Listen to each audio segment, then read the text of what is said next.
புரியல. ஒரு விஷயத்த முடிக்கணும் அப்படின்னு நினைச்சா பேசி முடிச்சுட்டு போயிருக்கலாமே. நான் அந்த இடத்துல இருந்த நான் என்ன தெரியுமா பண்ணியிருப்பேன்? ஃபர்ஸ்ட் ஆஃப் ஆல் அந்த பையனை கூப்பிட்டு வச்சு உட்காந்து பேசணுங்க.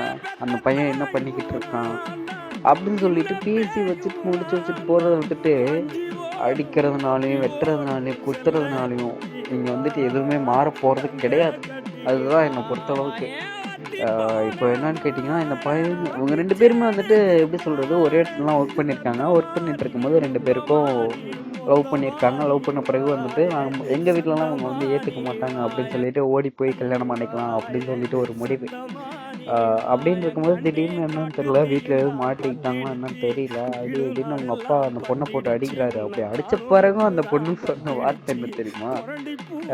நான் வந்துட்டு அந்த பையனை விட்டுலாம் போக மாட்டேன், வீட்டுக்கெல்லாம் நான் போனால் செத்துருவேன் அப்படின்னு சொல்லிட்டு எதிர்பார்க்குற அவங்க அப்பா ஒன்று வச்சு வாழணும், முடிஞ்சா வாழணும், இல்லைன்னா அந்த பையனோட அனுப்பி விட்டுறணும். அதான் என்ன பொறுத்தளவுக்கு.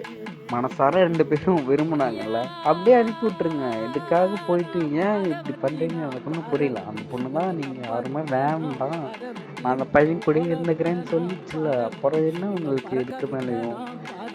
அதாவது இதை நான் எப்படி சொல்லணும் அப்படின்னா, நிச்சயம் இல்லாத வாழ்க்கை. அதாவது இன்னைக்கு நைட்டு படுத்து காலையில கண்ணு முழிச்சு பார்த்தாதாங்க நெசம் அப்படிங்கிற ஒரு லைஃப்ல வந்துட்டு இதெல்லாம் எனக்கு எப்படின்னு சரியா தெரியல.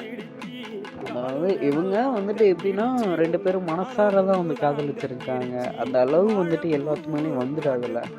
அந்த ஒரு ட்ரஸ்ட்டும் அந்த ஒரு பியூரிட்டியும் வந்து யார் மேலேயும் வந்துட்டு என்னைக்குமே வந்துடாது. அதனால தான் சொல்கிறேன், இதை பார்க்குற மற்ற பேரண்ட்ஸாக இருந்தீங்கன்னாலும் சரி, யாராக இருந்தாலும் சரி, லவ்க்கு சப்போர்ட் பண்ணுங்க, இருக்காதீங்க. அண்டு இதை எனக்கு எப்படி சொல்கிறேன்னு தெரில.